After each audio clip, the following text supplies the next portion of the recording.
Hello ladies and gentlemen, and welcome back to Pillars of Eternity, and this time for the last time, because we are going to finally beat this game.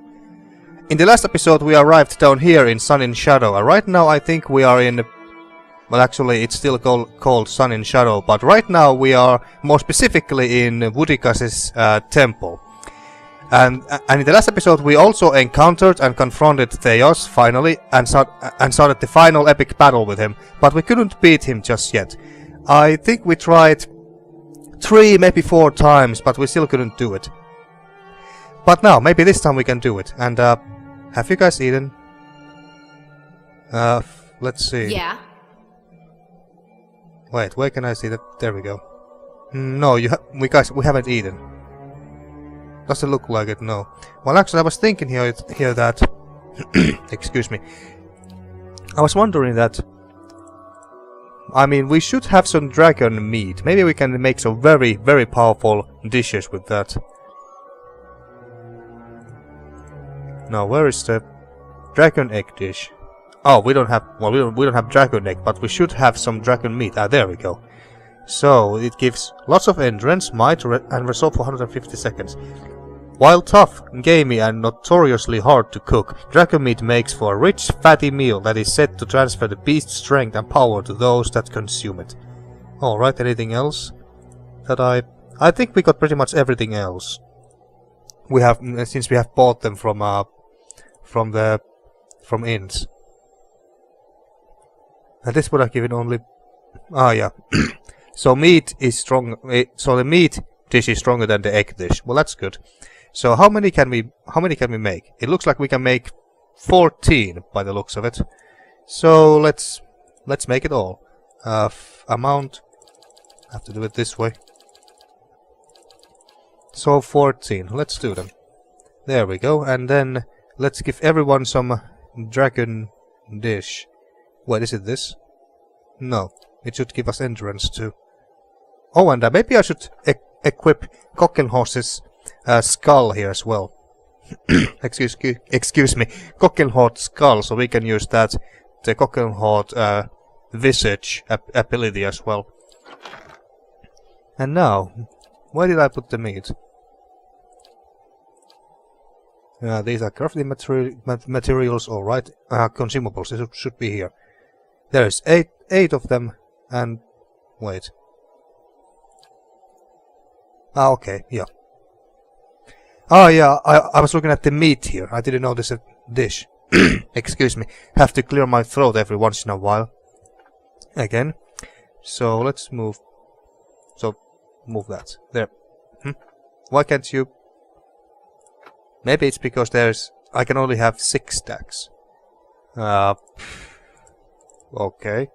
So... wait, what? How about this? There we go. And you can have... well, let's do it like this. Alright, and... now... oh. Let's do it. I wanted 2. You have 2 and... put that away, and... another 2 for you.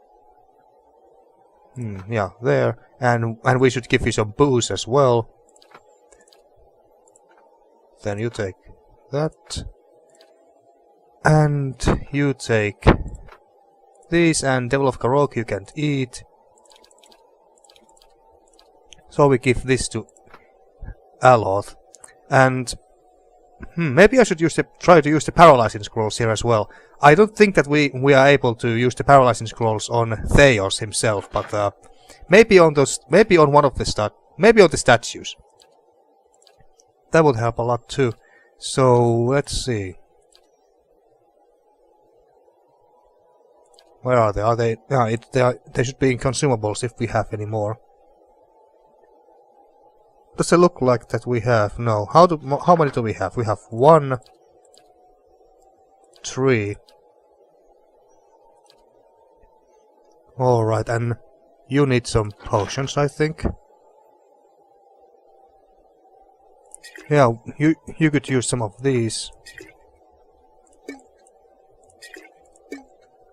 What? these stack thing is. A little annoying inventory management, if you ask me. There we go. You have this and this. And for you, I guess we could give you some potions as well. This is a fire shield, right? Yes. Well, let's give you this.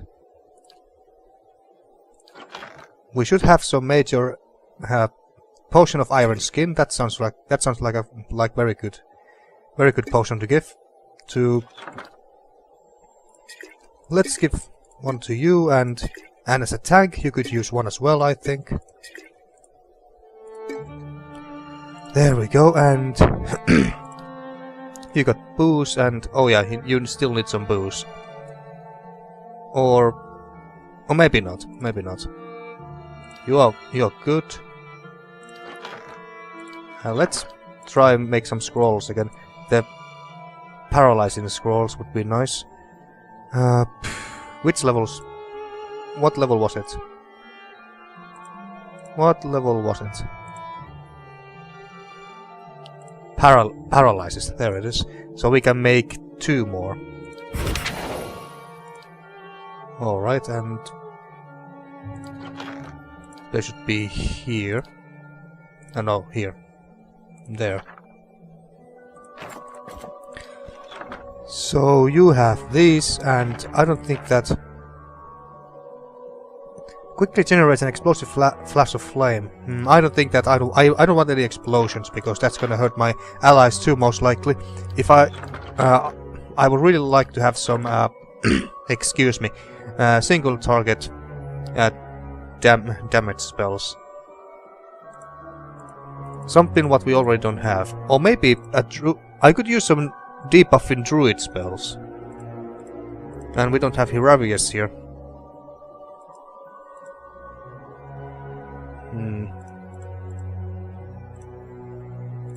Cracking Bolt, Fireball, Prayer Against Restraint, that's a priest spells. Scroll of Stacks, Horn, Twin Stones. This should deal damage to enemies only. But let's see, but I would really like to have some debuffing spells. Not necessarily a direct... Oh, we can make one more of these. Well, I don't think that we need more, but I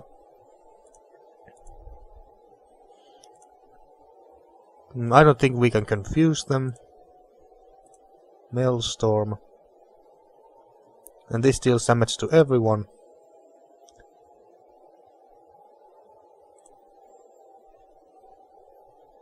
Well, some healing spells would also not be a terrible idea. But I would really like to have some what does this do? Minus 10 deflection. Meh. Some deep, strong, powerful druid debuffing spells.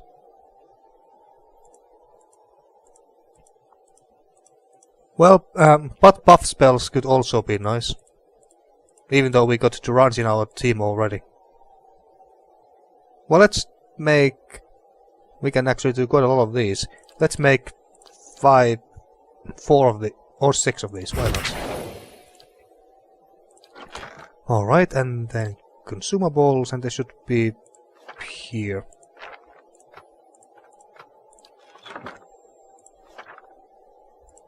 And 5 seems to be the maximum stack. There we go.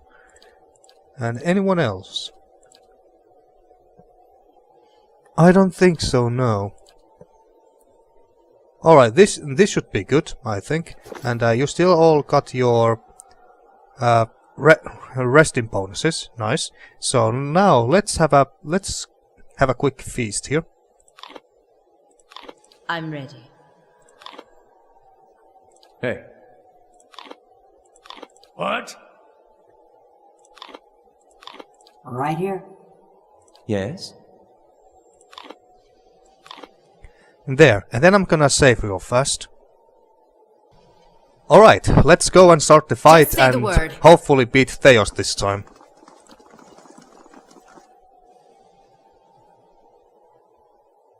But I'm have to do this thing again. Well, might as well and refresh our memories a little bit. But I think I'm gonna pick the exact same options I did last time. You have come to a circular room, grand and domed, its walls lined with Aethra and trimmed with copper. At the far end, a great pillar of Aethra pierces the floor from below like a ragged spike, its shimmering texture giving the illusion of boundless depth. Your thoughts are yours and not yours, and they are all questions. At the base of the pillar stands Thaos, a look of concern on his face, and as he notes your approach. You have something you want to ask him, one question above all others, spinning madly in your mind, but you don't dare ask it yet. You need some admission from him first, some hint of the veracity of your suspicions. You are far from your post, Inquisitor. What brings you here? Your mind races, weighing different angles of approach, your emotions barely in check. What is this place? We are in a sanctum holy to Woedica.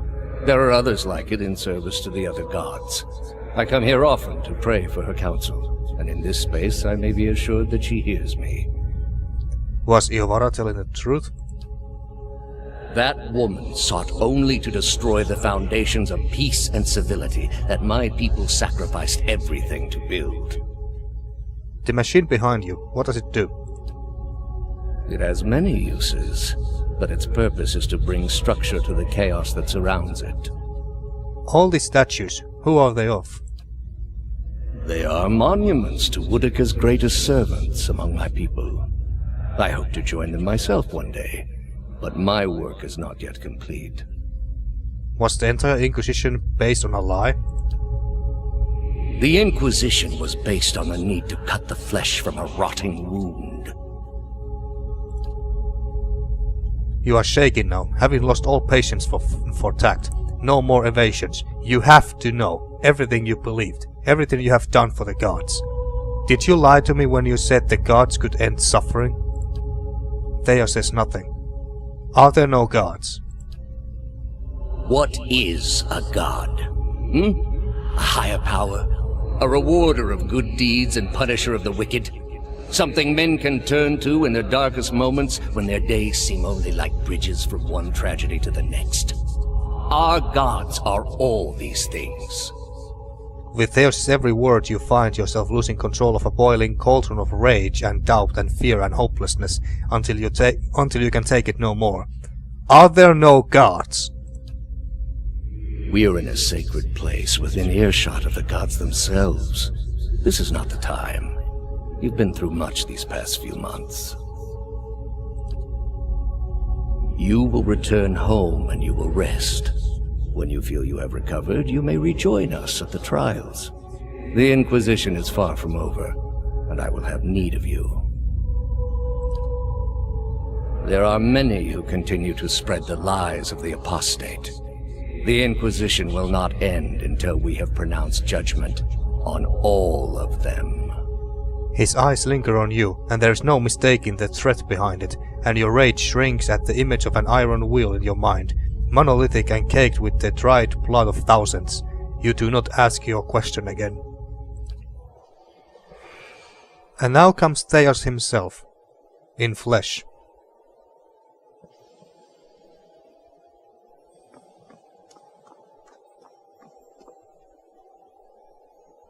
How did you find it? I didn't, it was Lady Webb. Another in a string of acts of petty defiance. For all her knowledge, she always preferred spite over reason. You put her out of her misery. That woman did more in her misery than most accomplish with their clear, ignorant minds. If only she had obeyed. Such a waste of rare talent and intellect. Blind obedience is a lot to ask of someone with a mind of their own. What of your cohorts, then? They have followed you to their deaths. Is it loyalty that brings them here? Or is it, as my agents suggest, that they have no direction of their own? You worshipped Aethys, did you not? Your spies are good. What gave me away? The cape? Yet when your god needed you the most, you chose your country. We were being invaded, not by anyone who was acting like a god.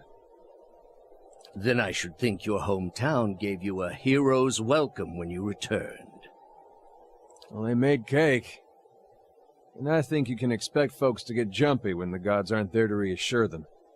Maybe if they weren't all too busy trying to kill each other. The gods argue over how best to prevent Kith society from destroying itself. These disruptions would not be necessary were mortal instinct not so diseased. Duran stares at Thaos with a beast's snarl. Thaos watches him calmly. You built a weapon that delivered exactly as promised. I served my goddess as you did yours. Yet the other builders were slain, 11 of a dozen. Why not you? Were you somehow different? Redeemable in your god's sight? Whatever desire I had to be redeemed in her eyes was weakness, purged by the Watcher's sight. Or was it merely that your goddess wanted you dead as well, and your delusions of importance prevented you from seeing the obvious?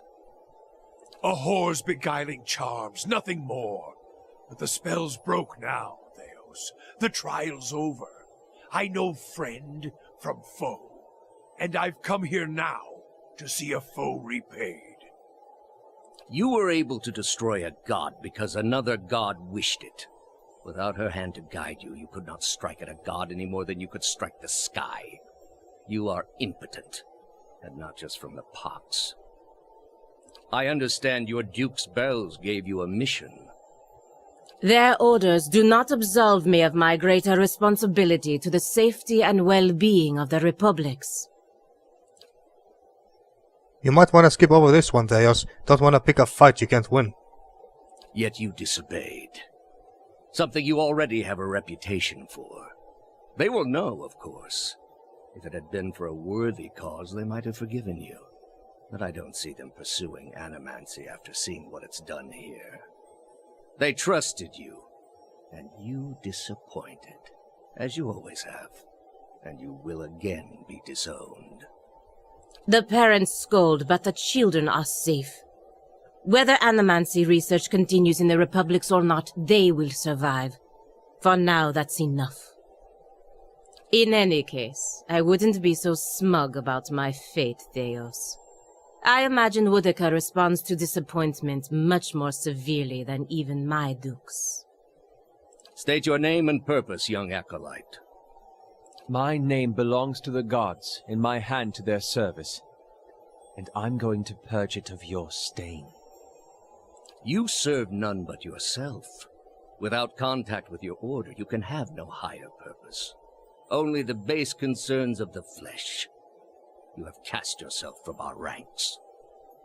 No. I've risen above them. I'll take the leaden key and lead in a way that you, who remained nothing more than a slave to the gods, never could. A leader without insight, directing an organization that does not question. Quite a vision, Initiate. Thaos Thaos returns the Devil of Karok's stare with contempt. He shakes his head. A murderer given life beyond her body. Beyond her own selfish purpose.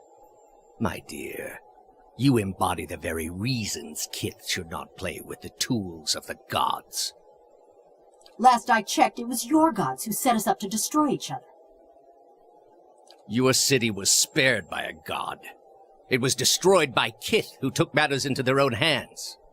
Such are the excesses my order seeks to correct. By tearing the souls out of little babies? That's some strong medicine.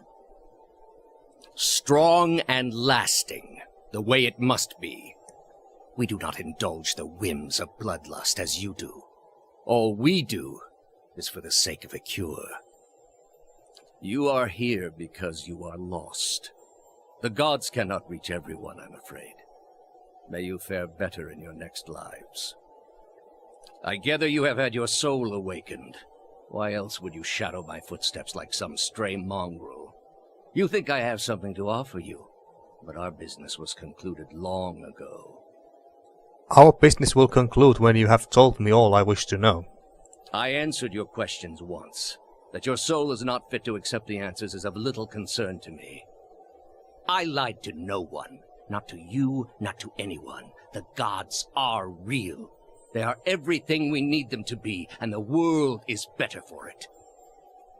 Let's see, what did I choose here? You denied the generation its place in the world.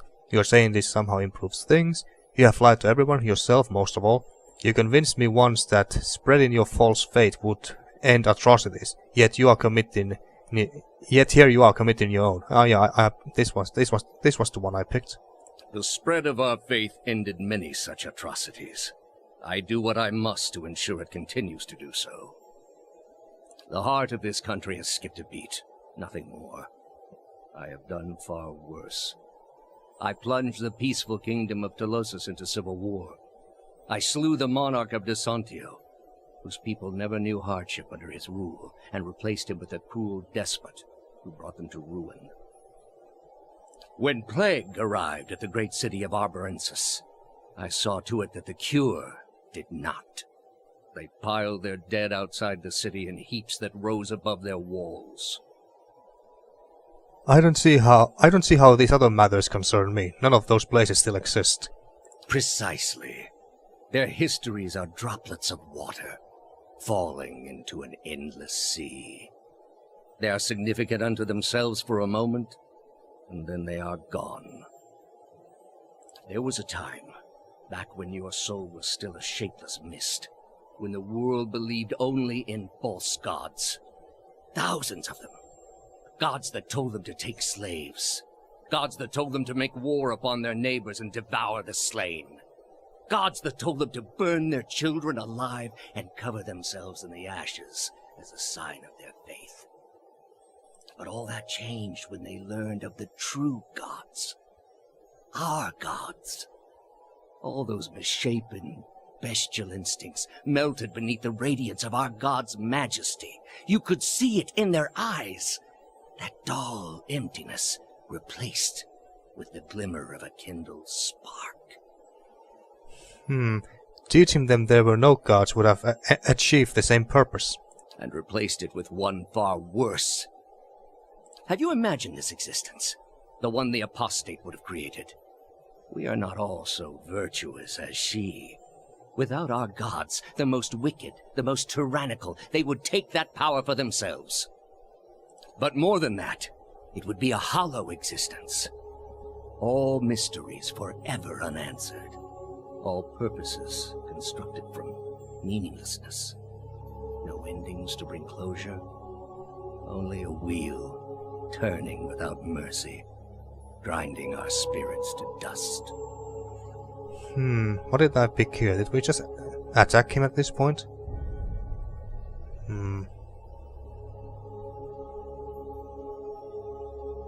If that's how it has to be, if that's how it has to be, then so be it.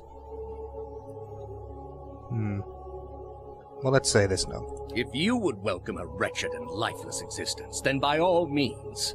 But I will not see the rest of the world saddled with such a curse. All I have seen, the millennia of experience. I will not be dissuaded from this course. This is the only way. At least admit it. Admit to me that the gods are not true gods. I need to hear it from you. You have not thought this through. There is no leaving this place for you. I allowed it once, but you have made it all too clear what a mistake my mercy was. With your soul and thousands of others, I will see this world purged of its suffering. Hear me, Woedica. There we go, now Your the combat servant starts. calls for aid. Alright, here we go. Alright, so in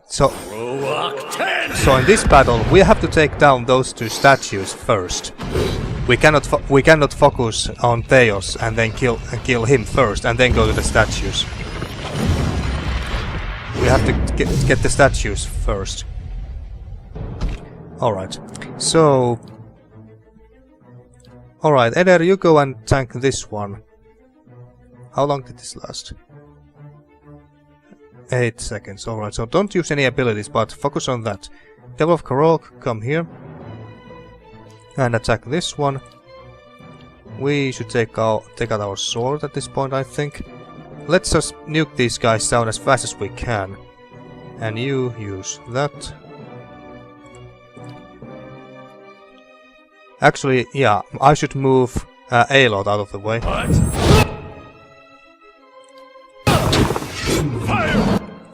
And then we just attack this one and hope for the best, and that we can take them down as fast as we can. Yeah, do that, and then you do that. Expose the vulnerabilities. Good, then some defenses.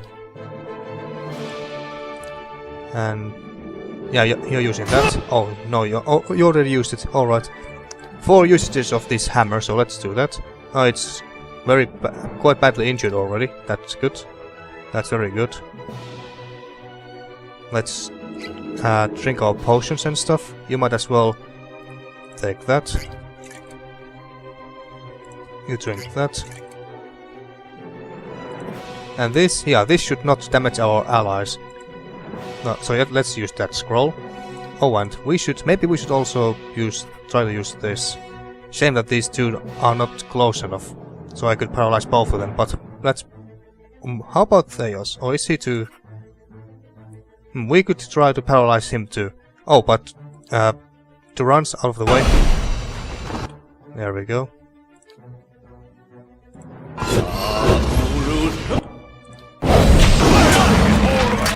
Shit. Oh, he fell down. Of course he did.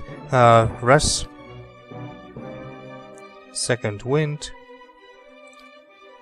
And you use some missiles. Just say the word. There. And what did this do? Gives his or her foes a glimpse into the afterlife by displacing their souls, momentarily paralyzing them and leaving them sickened. Alright. Yeah, and Eder is doing just fine. Yeah, you still need to use this. Some corrode damage here.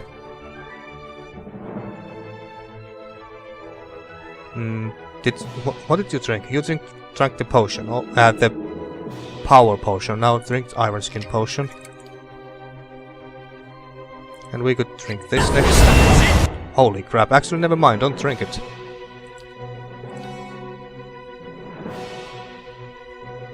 And maybe use that actually no.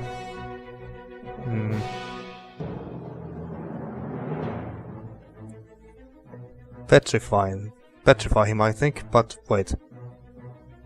Yeah, there. AoE heals. Heal devil. God damn it, and now... maybe I should have made some reviving scrolls. Shit.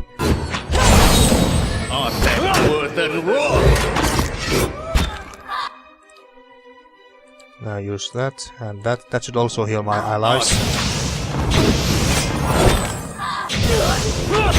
Well, that statue is down. Good. Move away. Oh, well, that was just a mirror image. Never mind. Then heal yourselves.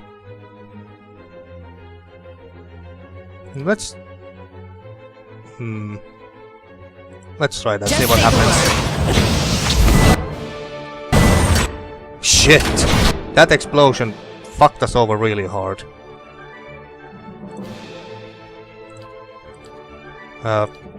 Yeah, heal yourself. Second wind. And now, try to interrupt that.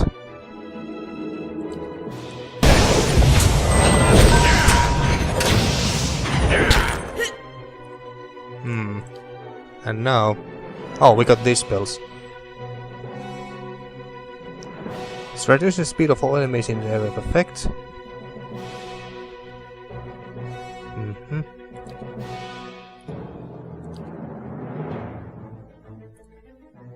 Use that, I guess. Let's see if I can go and stun Thaos. Except that devil is in the ground. On the ground.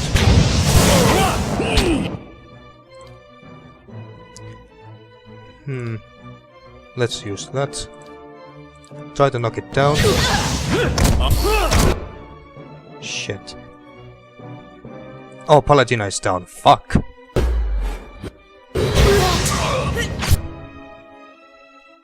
Did I already use all my heals? Well, I guess I did. Use summon Cockenhold here. But this is not going too well. Try to finish that statue off now. One more strike. Oh, what the? How did Eder go down? I have no idea. I don't know, use that, but we still have a small chance to win, and you... Use the hammer on him. A lot out of the way. Bouncing missiles. That thing is about to die. Oh, I'm down. I'm down too.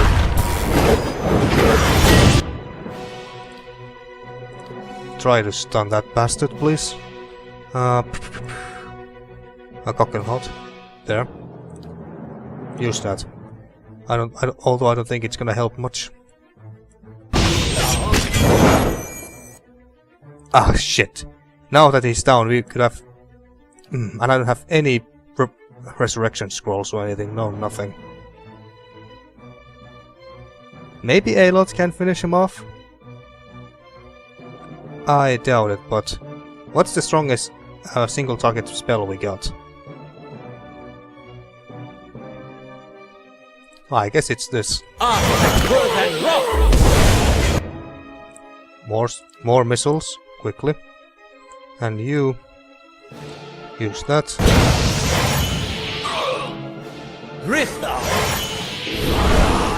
We did it! Holy shit, folks, we actually did it! Since we made camp. Oh my fucking god, that was close, very close. I did not expect to beat Thaos in this episode on first try. Jesus, that was close. Anyway, at your feet rests the body of Thaos, hollow, the dense wrinkles shaped by the silent shouldering of an eternal burden now smoothed across his color-drained face. His soul remains still for the moment, defenseless, its energy expended in defeat. It lies sprawled across his body like a death shroud. That's the servant down, and the mistress still to go. A good start, worthy of being built upon. Wait, we're not gonna fight Woedica herself next now, are we? Thaos followed his mistress's orders too well. I don't know if it's a blessing or a curse that he will remember this again one day after he makes it through the wheel. He was good at serving his god, I give him that. He should have picked a better one. Indeed, he should have. All those lives. And at the end of them, he was no better than the very people he sought to guide. A pity he would ever have to face that realization again.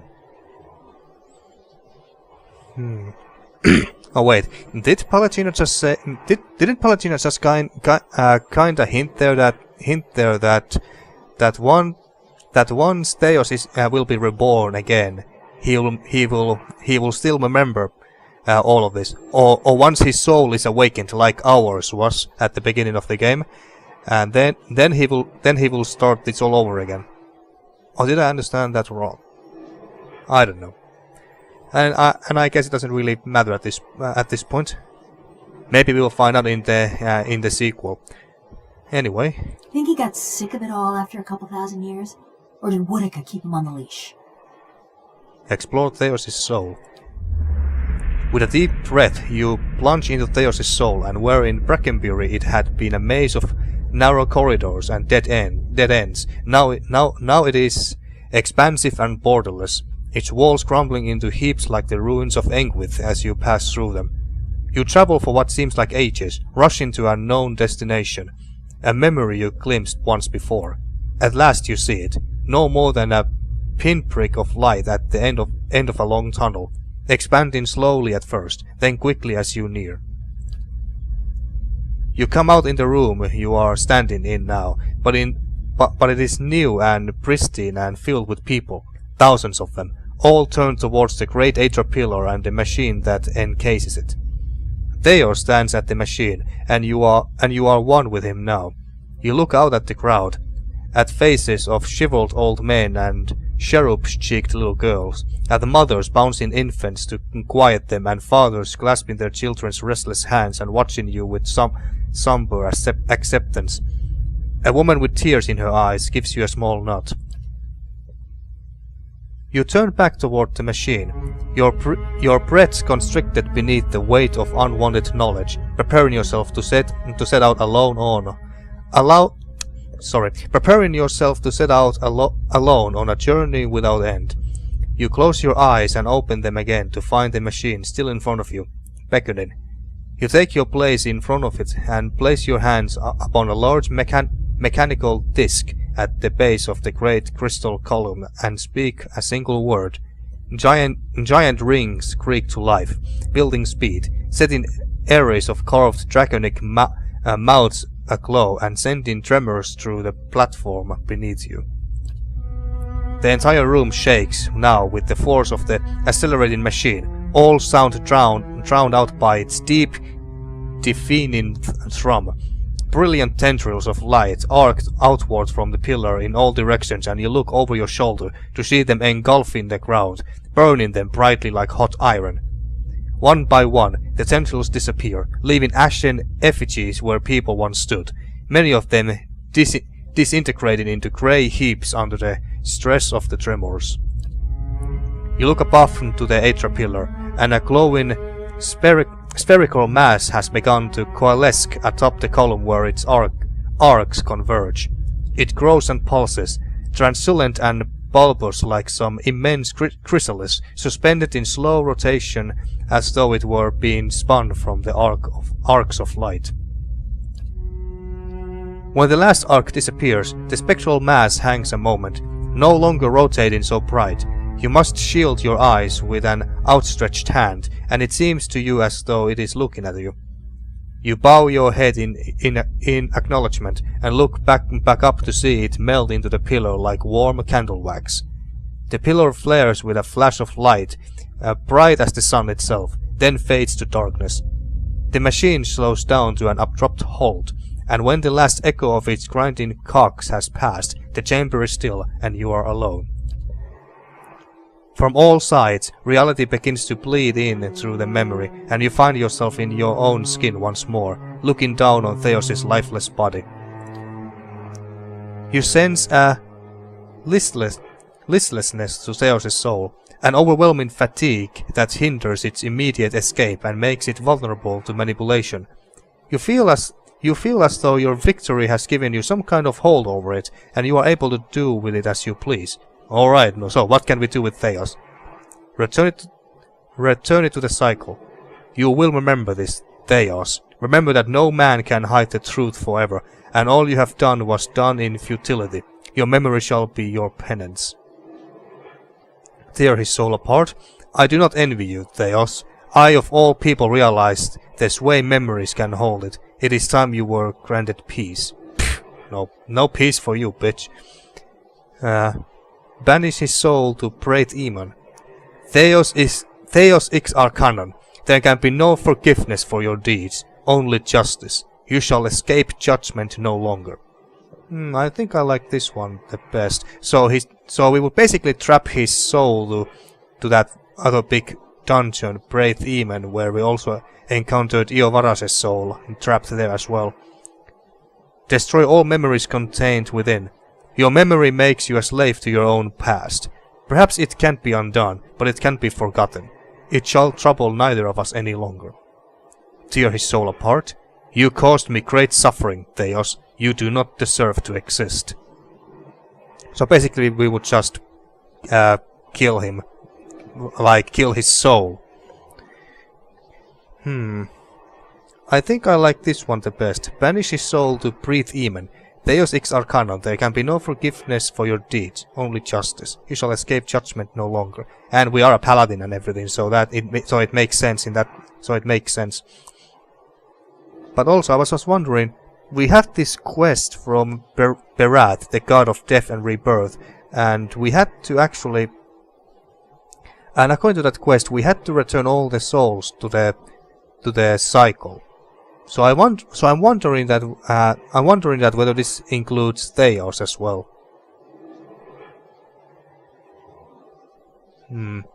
Well, he didn't specifically say that Thaos' soul must also be brought to the cycle, only the ones trapped in. You will remember this, Thaos. Remember that no man can hide the truth forever, and all you have done was done in futility. Your memory shall be your penance. But I think I like this one the best here. Yeah, let's do that. I don't think that Berat cares too much if we banish Thaos' soul to Breath Eamon, but we release the rest of the trapped souls to the cycle. Yeah, that's how it should work, I believe. Banish his soul to Breath Eamon. Thaos ix arcanon. There can be no forgiveness for your deeds, only justice. You shall escape judgment no longer. To apply the teachings of Durance would more immediately satisfy the cravings in my bones. But this is the stronger lesson, for his soul is already marked by his own hand. Perhaps this is the best place in the world for Thaos. Somewhere he can't cause further harm. Still, you eventually found the Ovara. What is a few thousand years to someone like him? You recall Thaos' soul, still and subdued, and your pronouncement seems to empower your spirit. Your will seems to you now a thick chain, and you win it around Thaos, constraining all movement, eliminating any possible last means of resistance. You call to mind the eternal prison, the vast empty cavern and its cells of Aedra, vacated by souls that chose to betray themselves in order to escape an infinite abyss of hopeless self-reflection. You choose a vacant pillar and pour your consciousness into it, creating a perfect, inescapable hollow with space for one. And now you gather up Thaos' soul and bear it to the pillar like some bodiless jailer, conjured by justice itself. You can feel its resistance now, the abject terror radiating from it, but your bindings will not be broken. When at last it is sealed away and you begin to recede back to your center, you could almost swear you hear a distant, wordless cry for mercy. In the stillness that follows, a single word echoes through your mind. A word you spoke when you were one with Thaos in an ancient memory. You realize it is the word that activates the machine.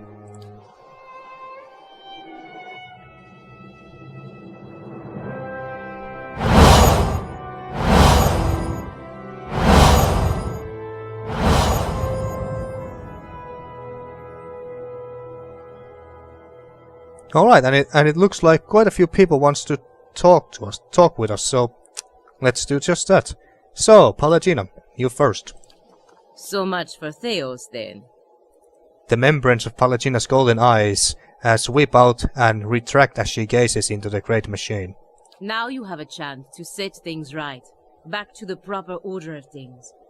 It will take the Deerwood generations to recover, but at least these souls will find their way back to the wheel, as it should be. And that's what Berat wanted as well, yes. We're gonna do just that. And Eder?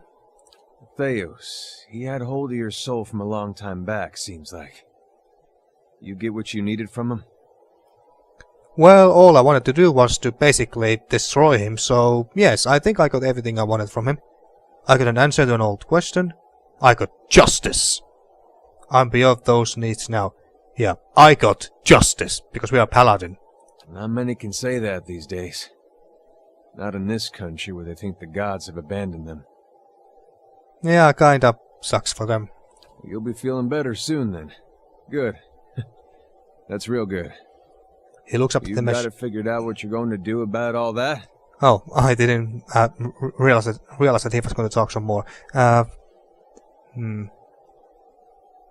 So you gotta figure out what you are going to do about all that. Oh, he means the machine. Yes. Got a lot of people out there thinking they've been abandoned by their gods. There's not much that'll put the fear in you more than that. You can take my word for it. If it was in my power, and I know it's not, but if it was, I'd send every last one of those souls right back where they were supposed to go in the first place. So folks could get back to believing what they used to. Well, yes, Eder, about that, I kinda cannot do it. Yeah, I simply can't do it. Not unless I want the god of death himself coming after me. And I don't want this world's Grim Reaper's wrath upon me. No. Sorry, Eder, but no.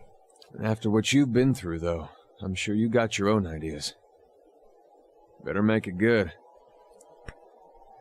I kind of feel bad for not doing what Eder wants me to do. I can totally understand why he would want me to send the souls back to their bodies where they were stolen from, but still, I can't do it.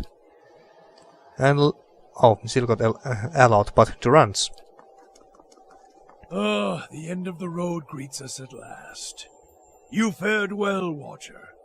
Better than any Watcher has right to. Seems you were a field in need of a flame's cleansing. Would that my own trial had produced such an outcome. I had figured myself for the field all this time. But you were the field, and I the darkness. A lesson neither of Durance nor of Margaret. But with that trial's end, a new one begins, a god's trial, and I will stand in judgment without mercy. All right, good to hear that you got my back, Durance. And then, lastly, Aloth.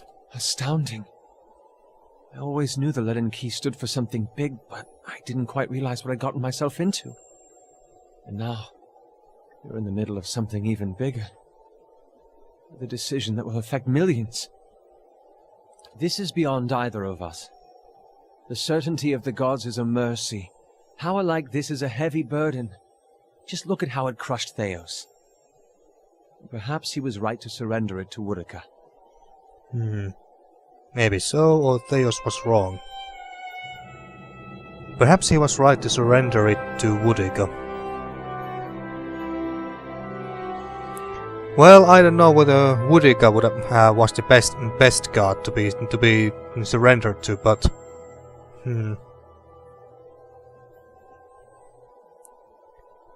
you know what? I don't know. Maybe so. I don't really care anymore at this point. Thaos is dead, so it doesn't really matter. It's your decision, of course.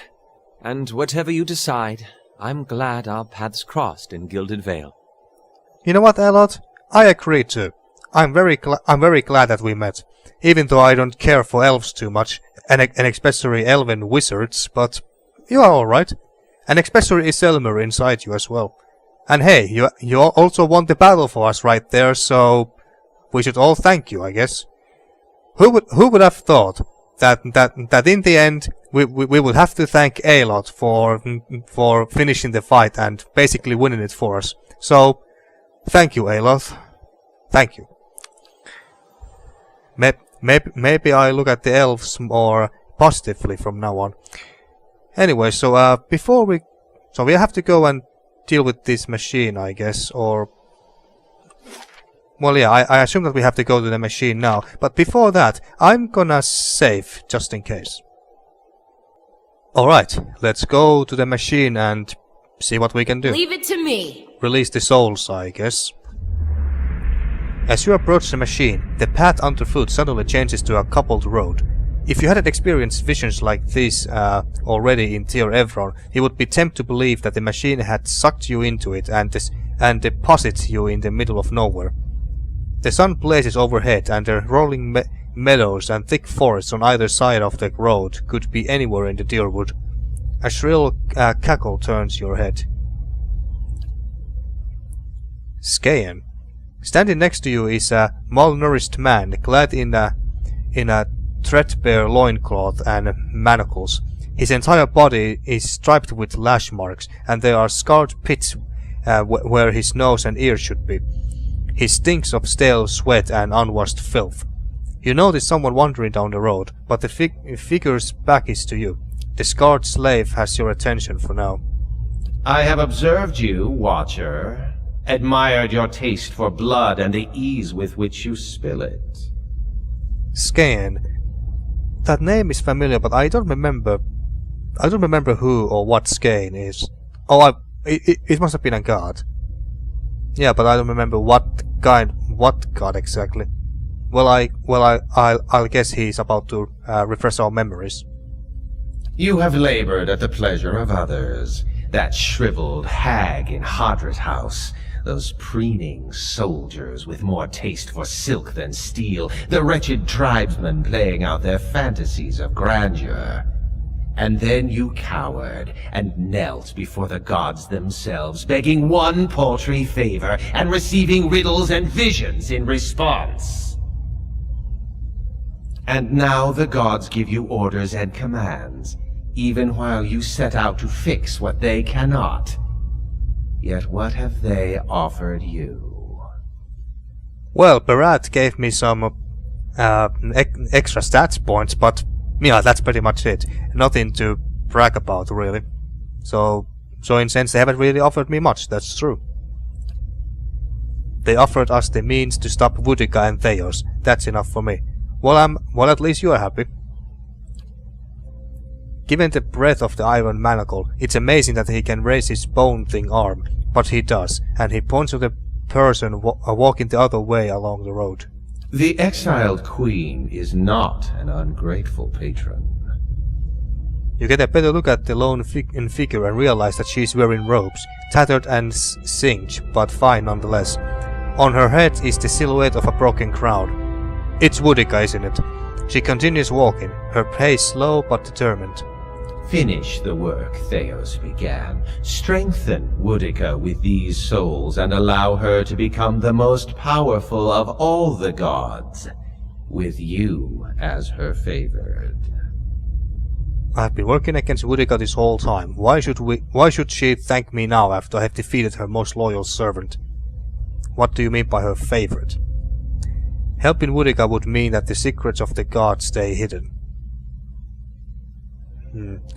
I've been working against Woedica this whole time. Why would she thank me now after I have defeated her most loyal servant? The ragged hole in Skaen's face wrinkles with disgust. Loyal and weak. Thaos proved his inadequacy when he failed to anticipate you. A plan exposed is worse than none at all. But you have proven resourceful, equal to the schemes of gods. Woedica has a long memory, Watcher, for both friends and foes, and she keeps her oaths. What do you mean by her favorite? The recipient of Woedica's blessings, she has always had a place for mortals of particular merit.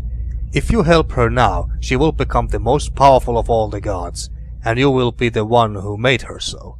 Think of the lifetimes of reward you would reap. Palatina steps towards Skaen. So Palatina and everyone else is seeing all of this, because I always had the idea that I always got the impression that all of this is happening kinda in my own head, so that the others cannot see what I'm thinking and seeing and saying and stuff like that. But anyway, Palatina steps towards Skaen. Equal parts madness and idiocy.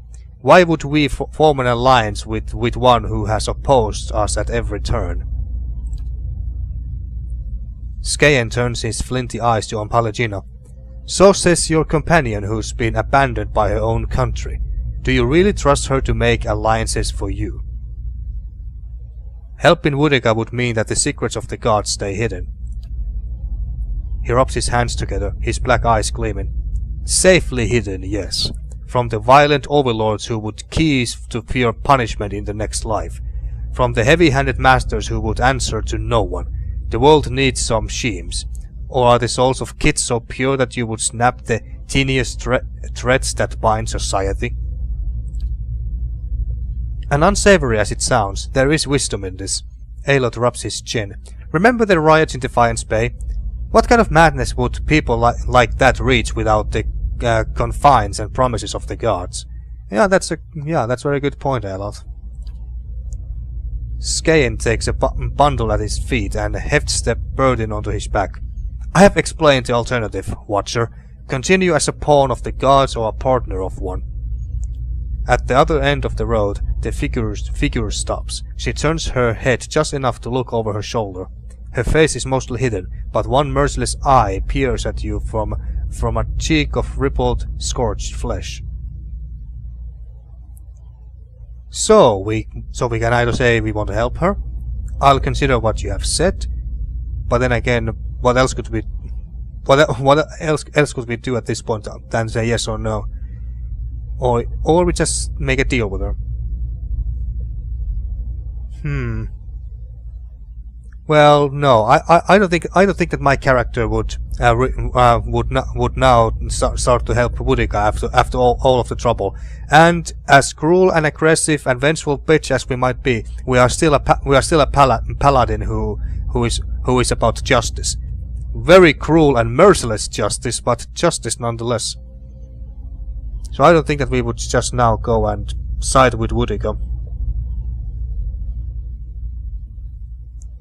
And besides, even if we did made her the most powerful god and everything, we would still be a kinda a slave to her, and puppet to her and stuff like that, like Thaos was. So you know what? I'm gonna say screw you, God. So I won't help you. You say that now, but when you're standing in front of the machine, considering the lifetimes and the powers that await you, we'll see what you do. He continues down the road, and when the sun suddenly drops below the horizon, it plunges you into the momentary darkness. You come to your senses in front of the machine. All these evils we have seen, going all the way back to the Saints' War, that was all Woedica. Imagine if she was stronger on top of it all. Alright, no one wants to talk more? Alright. The machine resonates with the energy of thousands of souls. Standing near it makes your head spin. Well, let's make the machine not spin anymore then. Let's make it stop spinning. With your companions bearing witness, you step up to the place where Thaos once stood before his people long ago. The great machine lies in front of you, idle, ready. You have seen this machine and others like it in operation. You understand how it works. It is a device for directing souls. As a watcher, it would be a simple matter to influence that direction, though as big as the machine is, it may be the last thing you ever do. Wait, are you trying to say that this machine could potentially even kill me? Though as big as the machine is, it may be the last thing you ever do. Well, we have come this far already, so we're not gonna back off or anything. Speak the command to activate the machine. There is a shrieking of stone grinding against stone as cold cocks loosen and begin to turn. You have only moments before the souls will be sent into the Aethra vein. This will be your only chance at redirecting them. Send the souls back into the reincarnation cycle, and that's exactly what Berath wants, and that's what we're gonna do. But what are the other options? Return the souls to their bodies they were intended for. That's what Eder wanted. But sorry, Eder, I'm not gonna do it. I am not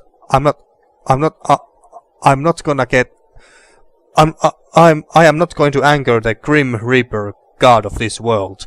I don't want his wrath. Entropically, I don't even know what that word means. Entropically disintegrate the souls, ending their existence. I see no reason to do that. Distribute the essence to existing souls in Deerwood to strengthen... What? Distribute the essence to existing souls in Deerwood to strengthen them. So basically make the already existing normal kit with their souls intact and make them stronger. I don't see much of a reason to do that either. Allow the souls to pass through the vein to Woedica. So basically this would mean that we would indeed allow Woedica to become the strongest god, and we would ally with her, I think, even though we just told her no. But yeah, we're not gonna do that. We're gonna do what Berat, the god of death and rebirth, wanted us to do, and what we promised to do. And if we don't do it, then he's gonna be very angry. Send the souls back into the reincarnation cycle. So let's do just that. You close your eyes and expand your perception outward, taking in the immense totality of the tens of thousands of souls orbiting the chamber. Your grasp on the souls is tenuous. You find yourself fighting to keep them all within your influence, and you can feel them slipping away from you as the machine gains speed. A brief moment comes when it feels as though you hold all of them at once, and their force is so great it feels as though they will tear you apart. In that moment you dedicate your entire being to bending their orbit and channeling their flow in a new direction. At your command, the ancient device became your instrument, spinning to life with deafening resonance and gathering up the swirling essence like thread on a great spindle. There, in the pale pulsing glow of the machine that set you on this path long ago, you summoned all your strength, focusing on your objective and blocking out all else. With a single concussive blast that rocked the chamber and sent you tumbling to the ground, you freed the souls from their stasis. Exhausted, your consciousness slipping away, your last sight was of the machine, dark and dormant. Then your eyes closed, and sleep welcomed you at long last. After coming to and searching for some time, you discovered the route Thaos used to enter Sun and Shadow, and embarked on a long and arduous ascent back to the surface. You emerged in Ter Evron after days of tunneling through the rubble Thaos had left behind, and when you stepped into the daylight, you were faced with a different Deerwood than the one you had left. At your direction, the lost souls of the Hollowborn were funneled back into the churn of Bareth's wheel to find their way into new vessels and partake in the life they had been denied during Weidwyn's legacy. Though parents of Hollowborn would remain just that, the end of Weidwyn's legacy would bring about a spate of new, healthy births, with many of the infants bearing souls once meant for Hollowborn children. The natural cycle of life and death had been restored to Deerwood, and with it came a renewed faith in the providence of the gods. Lord Radric's zeal had brought him back to life once, but it would not do so again.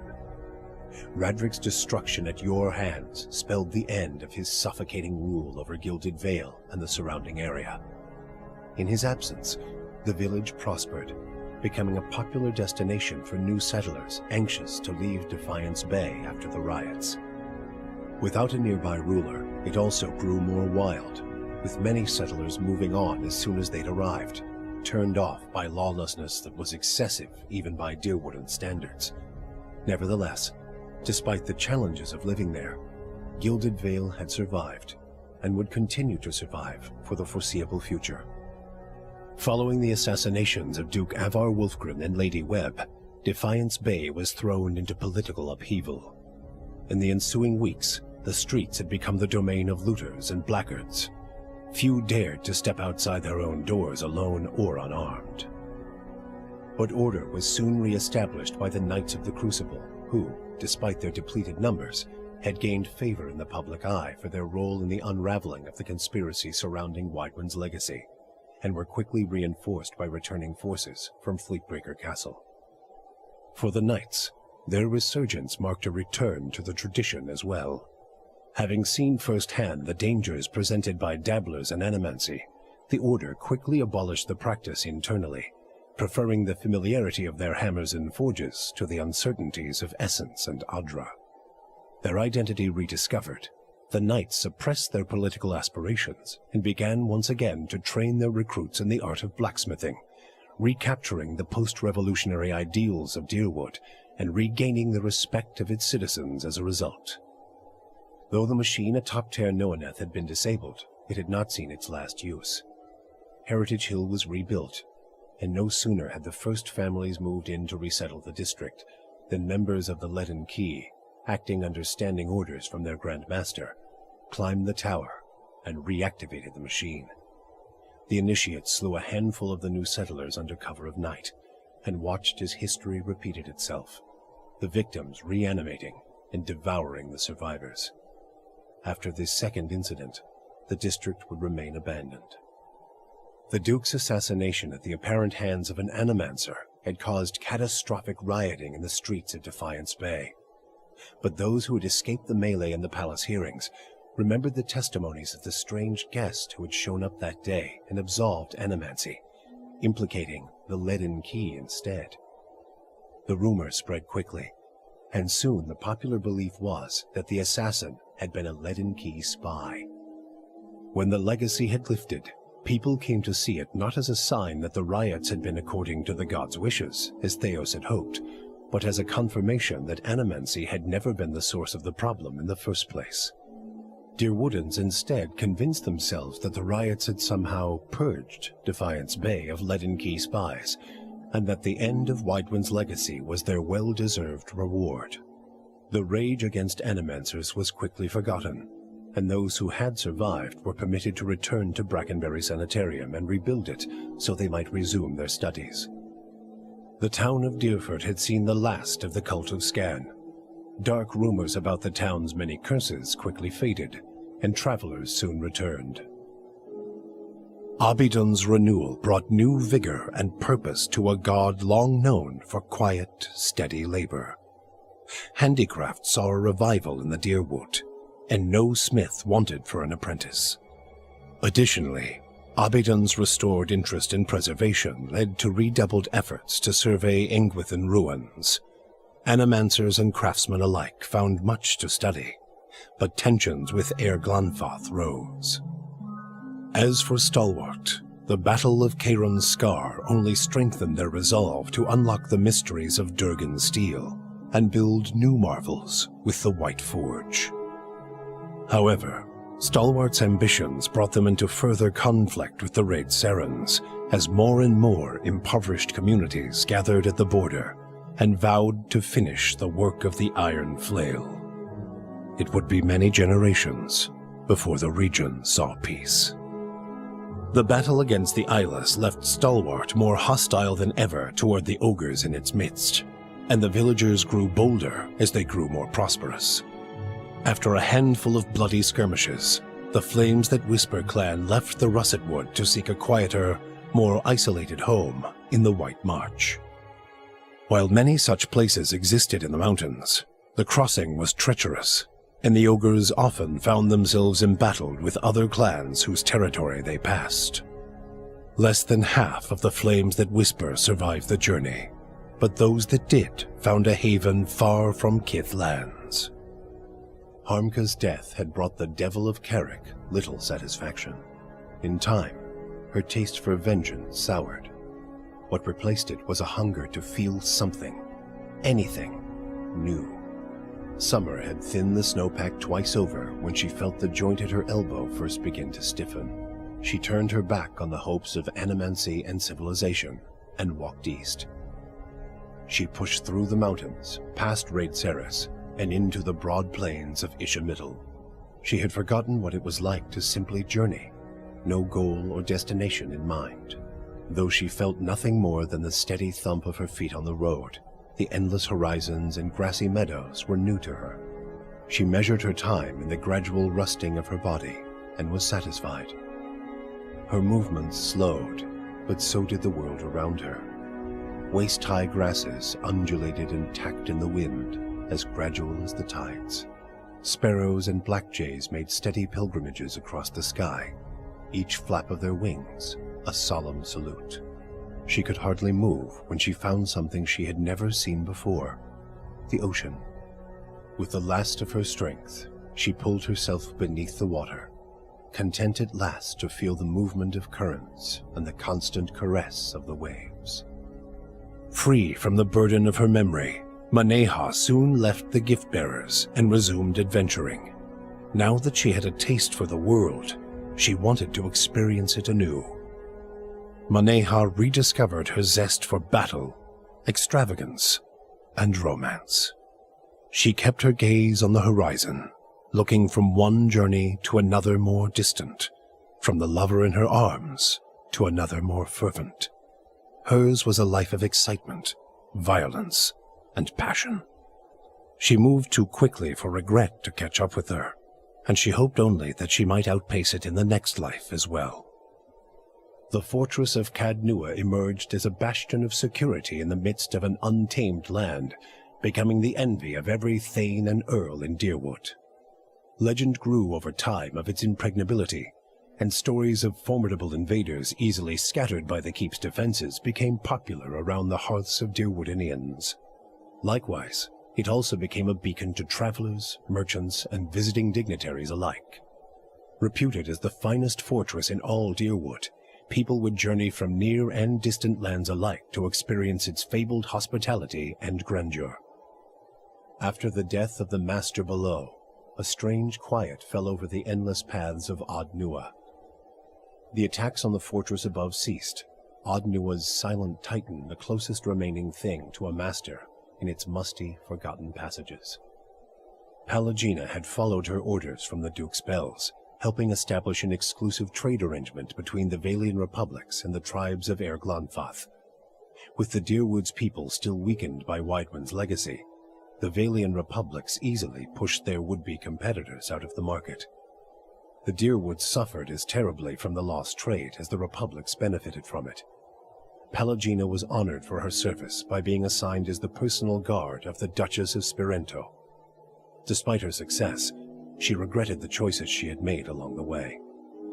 Adair chose not to return home to Gilded Vale. Through a number of quiet inquiries, he soon found his way into the underground organization of Aethasians known as the Night Market. Ironically, in learning that the gods had been fabricated, Adair found his faith in Aethus renewed, and that his god was neither alive nor truly a god had become irrelevant. He rose quickly through the ranks of the Night Market for his optimism and for his bold leadership, his ultimate goal to make the Deerwood a place that would welcome followers of the Shining God once again. When the dust settled in Sun and Shadow, Aloth looked upon the remains of Thaos Ix Arcanon, his former master. He saw where the Grandmaster had gone wrong, and he knew what he would do better. The secret of the gods would be preserved, and with it, the sanity and well-being of all Kith. He donned the remains of Thaos's ceremonial garb and prepared himself for the long and lonely task ahead. With the Watcher's goals accomplished and his own vows fulfilled, Kanarua sailed back to Tekoa. His friends and family found him much changed, for a pall had fallen upon the man, smothering his former enthusiasm. Called before the Lore College, Kana told them of the pain the Engwithan legacy brought to the lands abroad. He insisted that a search for answers abroad could only fragment the Rawatai people, as it had done to the Deerwood. His findings were met with much respect, and Kanarua's voice came to be considered an influential one in the growing move towards Rawatai's isolation. With Thaos defeated and the souls released from Sun and Shadow, healthy children were born once again in the Deerwood. The grieving mother sought a place where she might do penance for the birthing bell. She returned to Deerford, where, to the astonishment of the villagers, she delivered the first healthy child in over a decade. She remained there, and with each new birth, she saw a measure of hope restored to the Deerwood, and a measure of grace for her own troubled past. Durrance used Magrin's strength only until Thaos had been cast from the world, and then swore off her influence entirely. Regret came to weigh heavily on his mind, and a man who had never previously lacked for words or opinions came to embrace silence and contemplation. He continued to wander, penniless and destitute, searching now not for the reason for his goddess's silence, but for a mechanism for revenge. The charred robes he continued to wear as a reminder that he had been burned by his goddess, and not just by the flames of the Godhammer.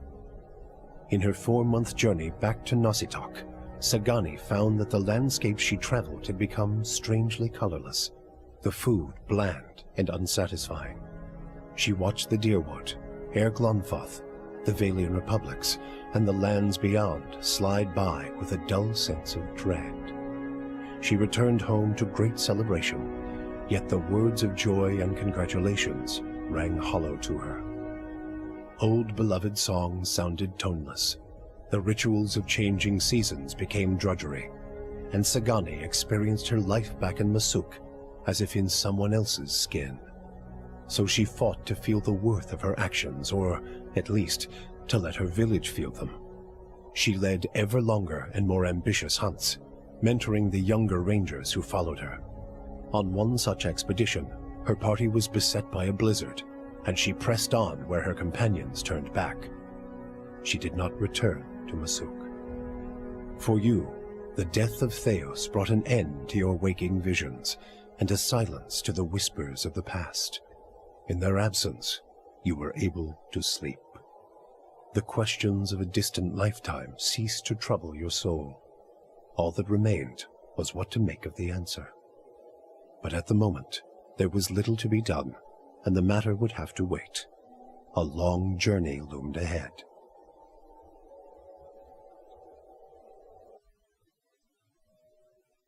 Okay, okay, is it over? Oh yes, seems to be over, and here comes the credits. Finally! Jesus Christ, this was a very, very long Let's Play. I think this is 79th episode, and I uploaded the first episode to YouTube somewhere around early April. So it's been what, 7 months. I started this Let's Play 7 freaking months ago. Jesus Christ. Well, I expected this Let's Play to last, I don't know, maybe 35 to 40 episodes ago, or 40 episodes or so, but no, it freaking lasted 79, almost double. Well, yeah, it actually did last double if we go with the 35, but yeah, it lasted double that amount, much longer than I expected. If I had known that this Let's Play was going to last this long, I would have maybe reconsidered and played something else, and then later played this. But yeah. But anyway, about the game. So, what did I think? Well, after playing this game now, it's story. If we start with the story, it's mediocre at best. I have heard many people saying that the story was not the most memorable one. It was not bad, it was not terrible, but it was not amazing either. And I can now see why they think that. So yeah, the story was mostly mediocre. At least the most part of the game. I did like this whole story about the gods and whether they are real and stuff like that, and the relationship with the kid in general. I did like that, but at the same time, I don't think they explored that enough. Well, we did learn a lot about the gods and stuff like that, but I think that the story really became interesting only at the end, really.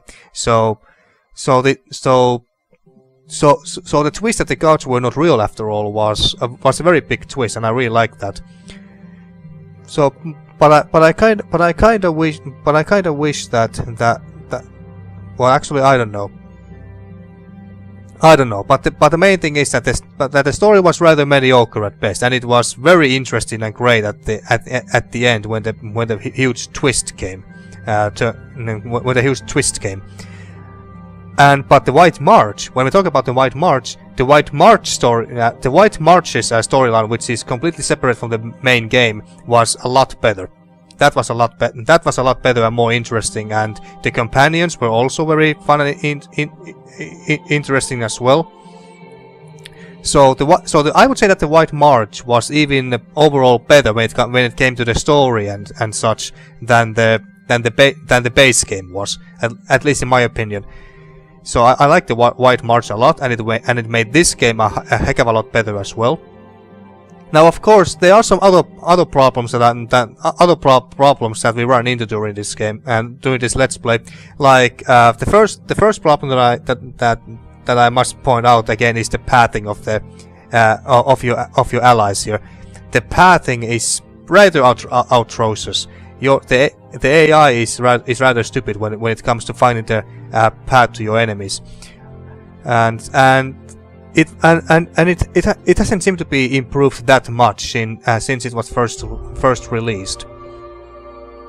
I mean, the AI can be so stupid sometimes that instead of like for example, if you have your allies fighting against some enemies in the battlefield, like imagine if Eder is there tanking, and then you want to send Pallegina into the fray as well and fight the enemies, but instead of going around Eder, she would simply just run against his back. So yeah, things like that were very annoying to deal with. So I had to micromanage my characters manually every time. So that was rather annoying. And what else? I had some other things I wanted to say as well, but now I forgot them. Oh yeah, about companions. Yeah, the companions were also they were mostly all right. Some I liked more than others. Let's see. I liked the characters that I liked the most. The companions that I liked the most were Eder, Pallegina, and I didn't like Alot that much at first. But I started to like him more and more as the story went on, and I also liked Zagani, I liked Maneha, I liked Devil of Karok, and I was about to say that I liked Zahua as well, but we didn't really learn that much from him, and he was actually one of the few characters that didn't even have a personal quest of his own, unlike Devil of Karok and Maneha had, and then the characters I didn't really care about at all, personally, was Kana. I simply didn't care about him at all. And Hiravias was also another one that I didn't care too much about. And if I remember, I'm not actually sure anymore whether he had a personal quest or not. I think he had, but maybe we did something that prevented us from completing the quest, and then it just disappeared from the quest log. But I don't know. I'm not sure whether he had a quest anymore, but whatever the case, I didn't care about Kana or Hiravias too much. And Grieving Mother, I can't say too much about Grieving Mother because we very rarely had her in our party, but she also had her personal quest, and I think it was, I think the personal quest of Grieving Mother was going to be mostly the same thing as Durance's anyway. Basically, just talk to her, learn more about her, which I think we should have done. But yeah, I didn't really find her that interesting. But then again, if I bothered to know her better, maybe I would have liked her more. And she didn't. Well, she wasn't useless in combat or anything, but I wasn't a huge fan of her either. There were many other characters I would have rather have had in my party. And when it comes to personal quests, I would say that Eder's was rather touching and moving, but it just kinda stopped suddenly. I would have wanted to know more about his brother and why he switched sides during war, but we never got any answers for that, so that felt kinda unsatisfying. Just as much as it must have felt for Eder himself. So I think they really could have done a much better job with Eder's personal quest. Zagani's personal quest, on the other hand, was very intriguing and interesting, and the big twist was also I did not expect that twist, and it was very moving and touching. I really liked that. Pallegina's quest was okay, but it was simply okay. But the thing that bothered me personally about Pallegina's personal quest, was that it didn't feel personal at all. It was simply a task. Oh yeah. Oh, now comes the Kickstarter Cold Level Packers. I wonder if my name can be found there. I can see some Finnish names already. I wonder if I can see my name. But anyway, about personal quests. Kana's was... Well, I think I didn't really care about Kana's personal quest. I just did it because, I just did it as a task and a chore, basically. I didn't really care about that quest too much. Aloth's personal quest was also very interesting because we had to deal with Iselmur, which is half of the reason why I even liked the character. So let's see, can I... Now comes the S's, can I find my name? I guess not. Additional Kickstarter Gold level backers. Aha! I wonder if these are the backers that... Oh, maybe it's here, Kickstarter backers. I actually don't know that how much money you had to donate in order to become a gold Kickstarter backers. But anyway, I found Aloth's personal quest was nice and interesting, and Iselmur was one of the main reasons why I even started to like Aloth as well. But I think they could have done so much more with Iselmur as well, and with the double, well, not really double personality thing. Well, actually in practice it was double personality, but Aloth was having two souls in his body, occupying the same body basically. So yeah, I think they could have done more with that. And then, I must say I did like this. I did like the world, and the lore and the lore it had. I was very interested in it, and I eagerly read the books, the lore books and stuff that we found. So that was very nice and interesting. Now, what else do I want to say? I did have some other criticisms in my head. Well, I did say that the story was rather, the main game story that is, was rather mediocre and not very memorable. The ending was a rather nice, very good part in my opinion, because we learned that huge twist and everything. But I think that, well, I would say that more about the story. That I think that the motivation to go after Thaos was rather weak in my opinion, at least for my character especially. If my character was your generic very how should I say it? If my paladin was your very typical just and good paladin who wants to do nothing but good and defend the innocent and defend the defenseless and innocent, and do all the stuff normal paladins normally do, then so if I was a lawful or chaotic good character, those were the terms I was looking for. So if I was your typical lawful or chaotic good paladin who wants to do nothing but good deeds and save I don't know, save princesses from dragons and defend the innocent and defenseless and so on and so forth, then that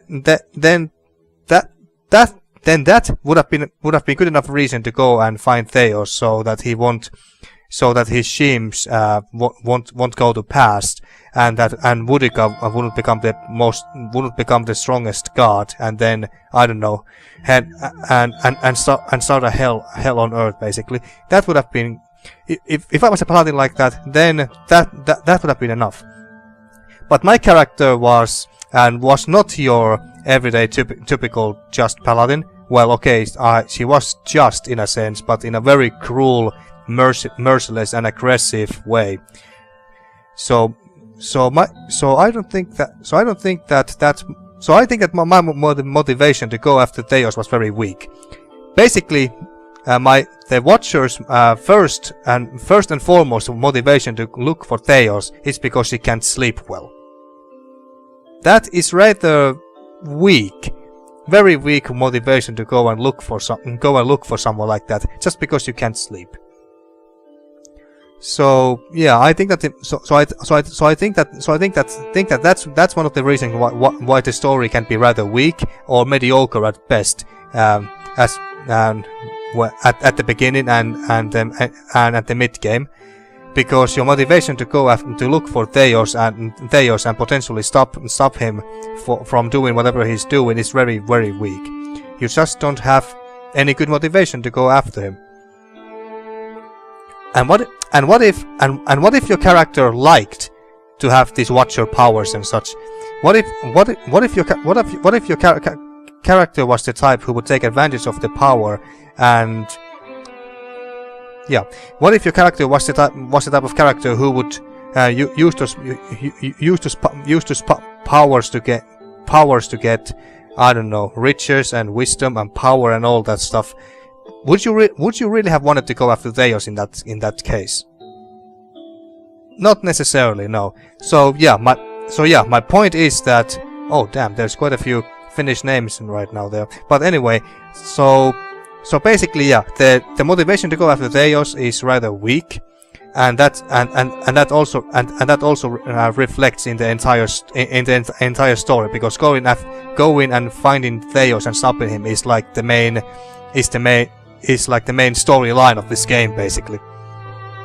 So the story is rather weak or mediocre at best. There are some very good nice moments there, but they are rather rare. And the pathing issues were also very annoying to deal with. But I'm sure that they are going to improve the AI in the next game. They are improving everything else. So of course AI is going to be one of those things. And oh damn it! I had an idea in my mind just now, but then I forgot what it was. Well, I'm sure it'll come back very soon. So what else do I want to talk about?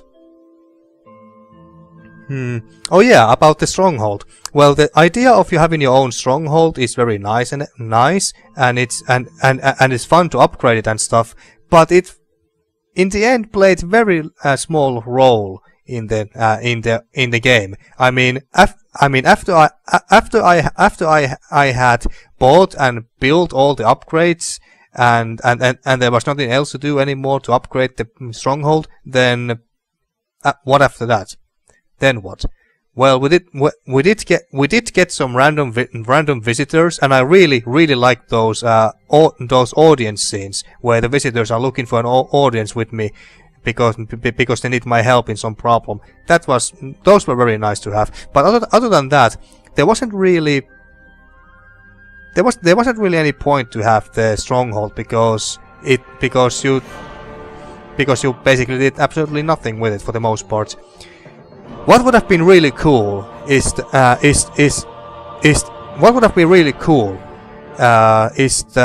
if there were some rivalry, how do you say it? Rivalry barons or dukes or some other people with their own strongholds and stuff, and they wanted your stronghold for their own. Then they could have sent their armies to try to take over the stronghold, and there could have been some battles, big grand battles, to defend my own stronghold. Heck, maybe I could have attacked their strongholds as well. That would have been very nice. Well, and there wasn't really any of that, unfortunately. Well, okay, there was this one, whatever his name was, that I don't remember the noble's name who wanted our stronghold. But I remember this one big battle we had between his army and my army, and my god, it was fucking glorious. I would have really wanted to see more stuff like that when it came to managing my stronghold. But yeah, other than that, there was not that much of it. And all the upgrades with it, like the barracks, kitchen, the alchemy laboratory, and whatever else we built, didn't really have much of a purpose, really.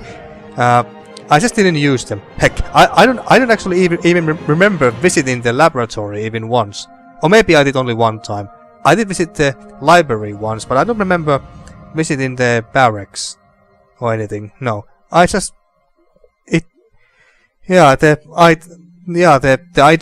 idea of stronghold was very nice, but there was not really any. I didn't really see any point to it anymore. Once we got all the upgrades and we had repaired and built everything and stuff, then I didn't really care about it anymore at that point. So that's a great shame.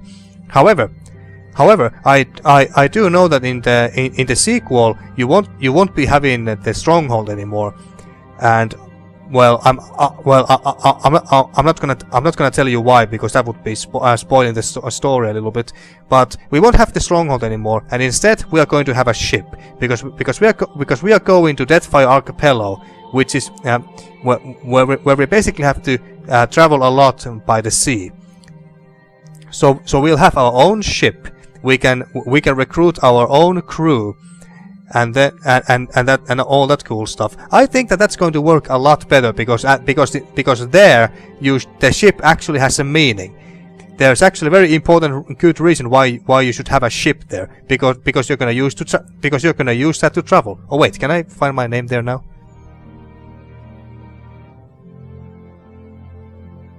Yes, there was my name. Fuck yes, I found my name, but now it's gone, unfortunately. But yeah, there was my name. Fuck yes. Ah, damn, it feels so good to find your names from the credits. That was nice. But yeah, anyway, so where was I? Oh yeah, the ship. So the ship in the next game is simply going to have more meaning, and I really like that. You can also upgrade the ship and even customize the ship and stuff like that. Something what you couldn't do with the stronghold here. You could build and upgrade stuff, but you couldn't actually customize it. But in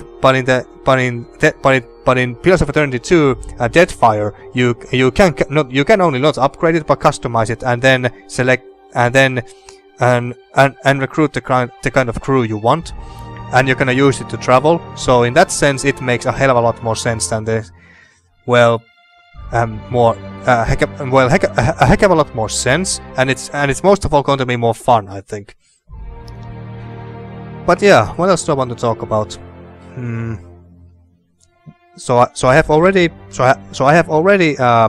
said that the story is rather mediocre. The pathing issues in combat is rather annoying. Oh yeah, and another thing about combat that really annoys me. Actually, two things is that if there was too much crap, too much special effects and like magical effects and stuff like that.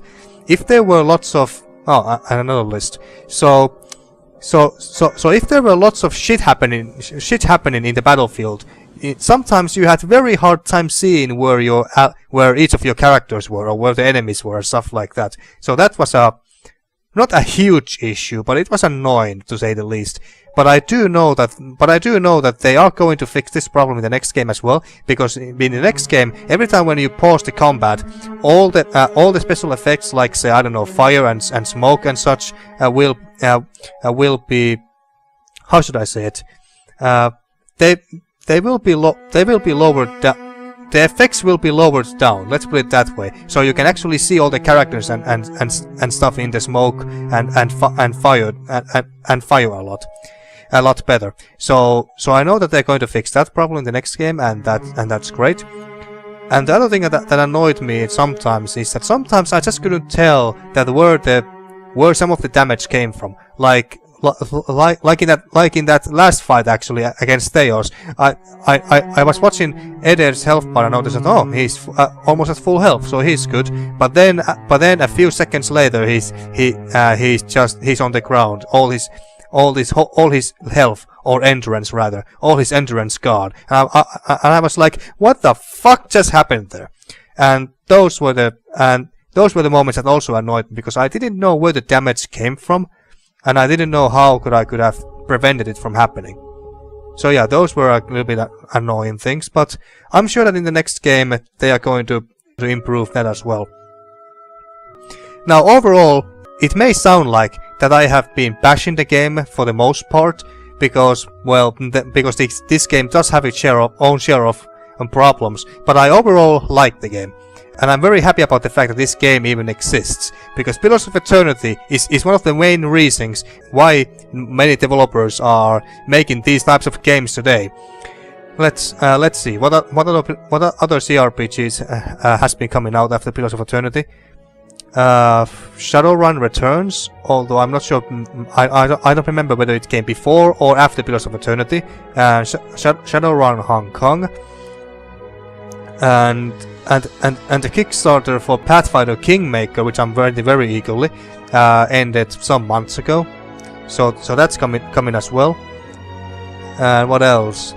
Then Stygian, Reign of the Old Ones, is a Cthulhu Mythos-based old-school role-playing game, and I'm very, very eagerly waiting for that as well.